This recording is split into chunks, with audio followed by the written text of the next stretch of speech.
Olá, voltamos aqui com Resenha Corporativa, o podcast do seu negócio, falando ainda, né, sobre a questão da dança, sobre a movimentação, sobre essa nova vertente que as pessoas estão procurando cada vez mais se exercitar, fazer atividades físicas, e a dança aí vindo, o brasileiro naturalmente é um ser dançante, né? Não. E nós estamos aqui com a Raquel, da Raquel Balé. Tudo bem, Raquel? Tudo bem, é um prazer estar Bailarina. aqui com vocês. Obrigada pelo convite.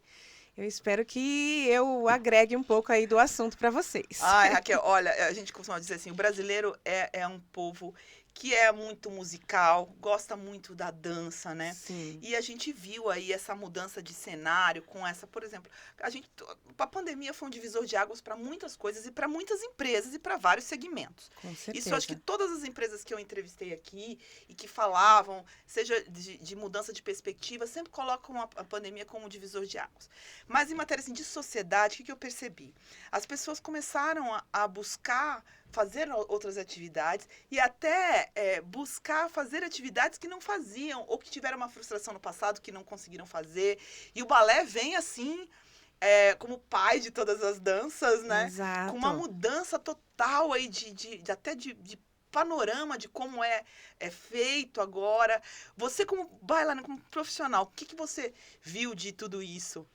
Então, na pandemia, né, a gente viu o quê?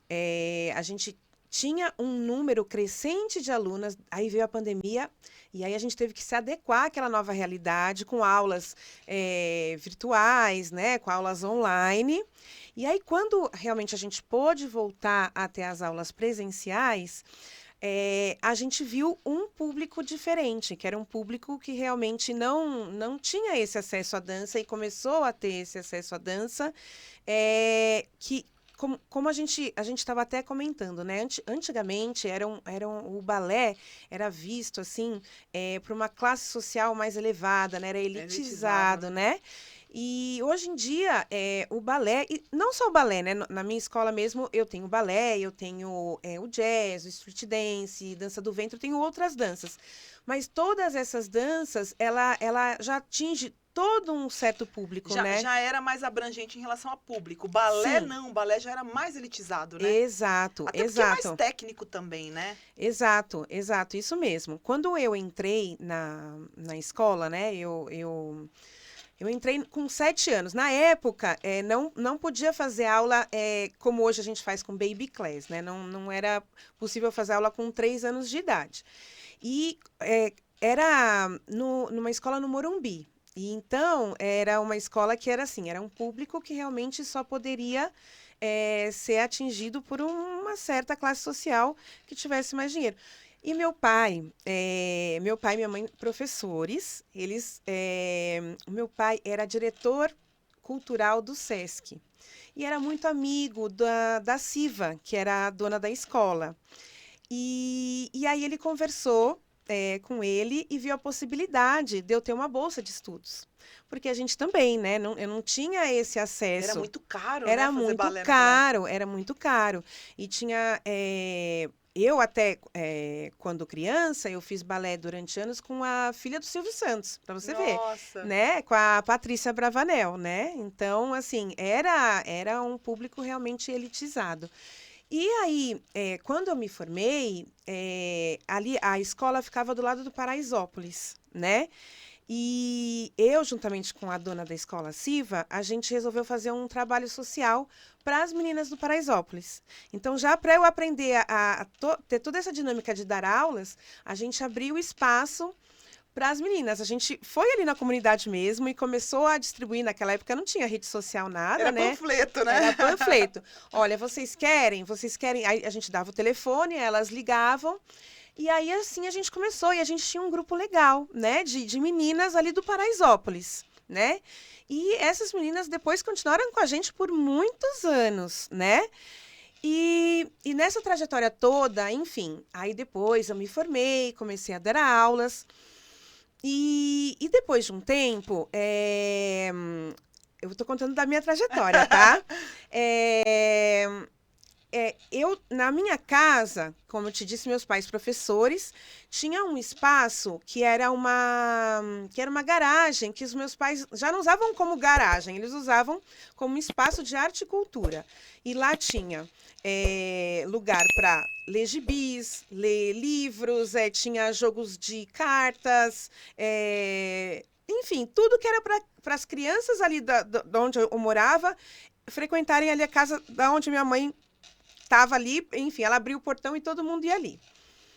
Aí minha mãe, em 2008, ela ficou doente, né? Ela foi diagnosticada com câncer.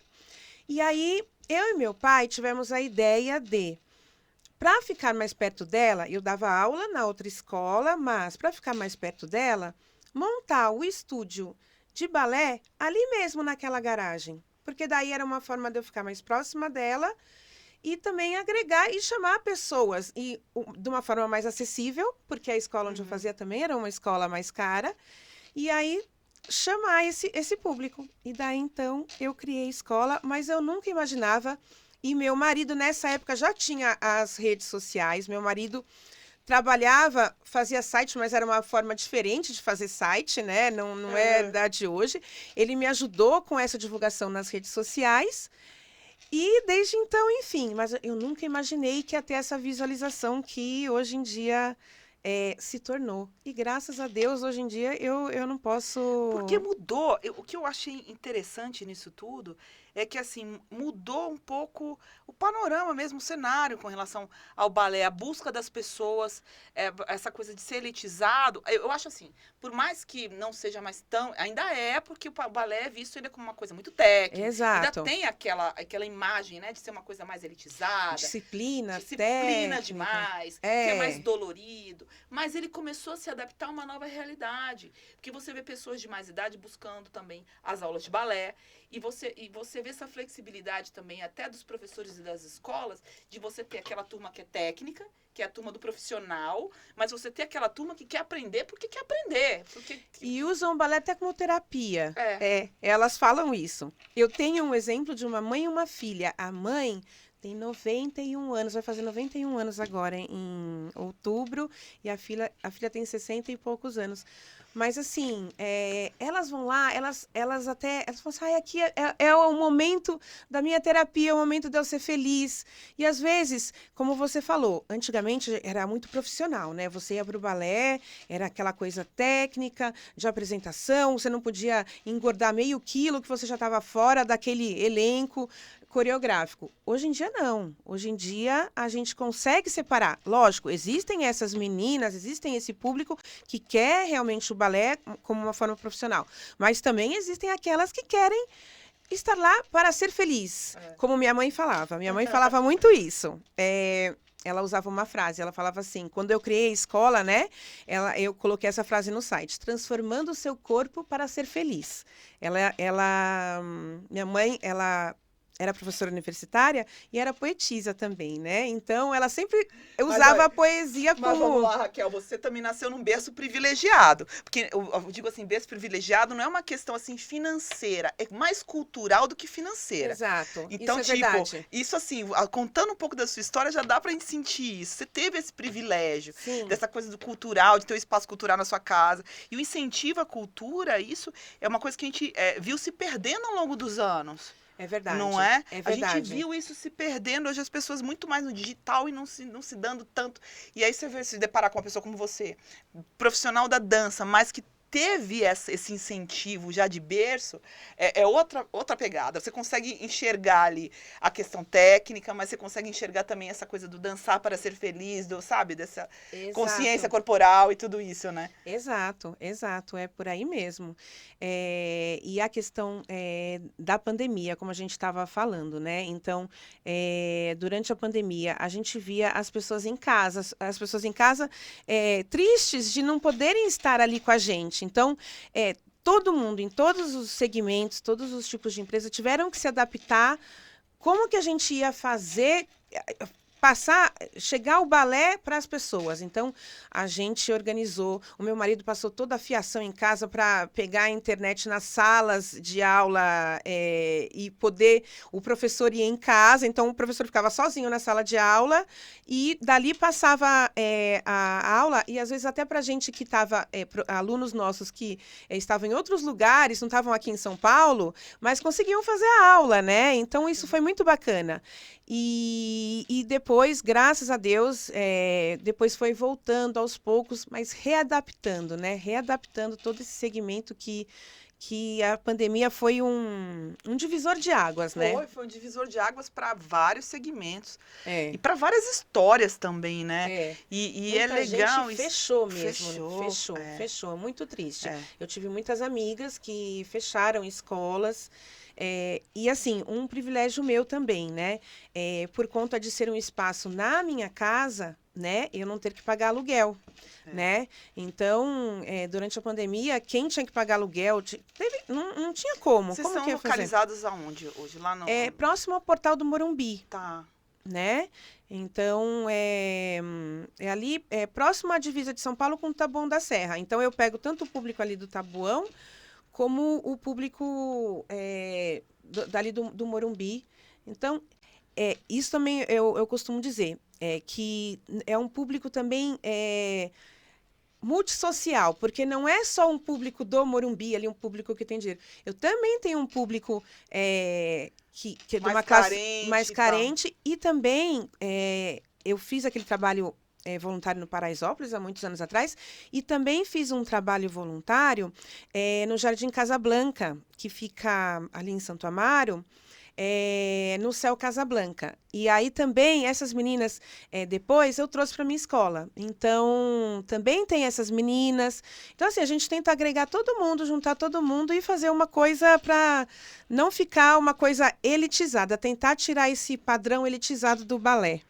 Não, entendeu? E é legal porque vocês têm outros tipos de dança também, né? Que nem você falou, vocês têm verdade. outras modalidades. Sim. E as outras modalidades, por mais que sejam assim, não é comum, mas são mais acessíveis no sentido mesmo de movimento, né? Porque, como a gente estava falando, o balé, ele tem aquela coisa da linguagem de ser uma coisa mais técnica, Sim. né? Então, tudo bem. Aí você tem as outras modalidades de dança, mas o balé continua sendo base, né?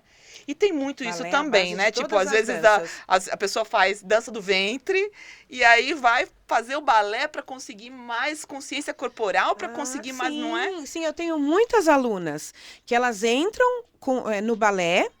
E aí, depois elas descobrem essas outras aulas, através, às vezes, das apresentações, ou vendo as outras aulas, aí elas tomam aquele gosto, falam, olha, mas é legal também a dança do ventre, e trabalha, às vezes, outro tipo de músculo, ou outro tipo de movimento, e aí faz dança do ventre. Então, eu tenho umas que fazem quase todas as modalidades, balé, dança do ventre, hip hop, circo, eu tenho circo, consegui adaptar e colocar circo também. Então, eu acho que a dança, de um modo geral, hoje em dia está mais acessível.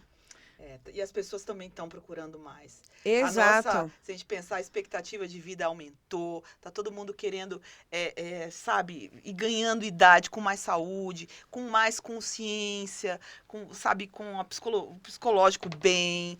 Então, as pessoas têm procurado, a gente está começando a ter eu creio que um retorno, porque nós saímos daquela coisa da comunicação, da interação mais próxima para ficar tudo muito distante, muito digital.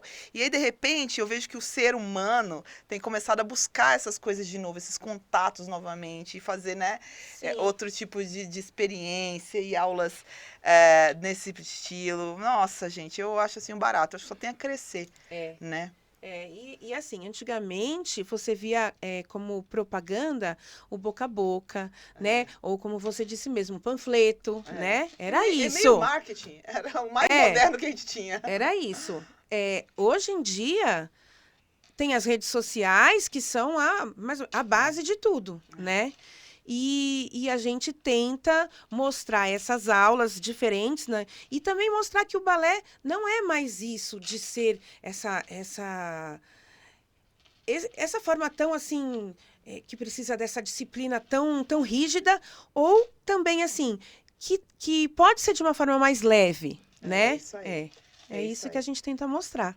É isso aí, é dançar para ser feliz. Quem diz que quem canta seus males espanta, mas quem dança também seus males espanta. É isso mesmo, E vamos que vamos. Raquel, obrigada pela sua presença. Eu que Acho agradeço. assim, olha, muito legal, assim, até essa parte do teu trabalho voluntário, e parabéns pelo que você fez desde lá de trás, vindo de uma escola super elitizada, né? Exato, Tendo foi. uma formação super elitizada e se propondo a fazer tudo isso. Eu acho assim Sim. que a gente, tudo que a gente faz, assim, de bom nos retorna. Eu acho que vai ter muito sucesso, vai continuar tendo muito sucesso, até pelo que você já fez. E parabéns e desejo muita sorte aí na tua escola também. Muito obrigada e agradeço a oportunidade. Gente, vamos terminando por aqui com nossa resenha corporativa, falando novamente de dança. Um beijo para todos. Clica aí no sininho para receber todas as notificações. Se inscreva aí no nosso canal para a gente pra continuar, né, nos seguindo também aí, ó, fazendo aquele bololô todo. Mas tem uma coisa interessante aqui que eu preciso dizer. Agora o resenha tá lá no www.r011.com.br, portal de notícias aí, R011, R016 aí também. Agora incorporaram aí o Resenha Corporativa. Nós estamos aí no canal. Mas aí, legal, gente. Parabéns pra gente. E é isso aí. Beijo, até a próxima. Tchau.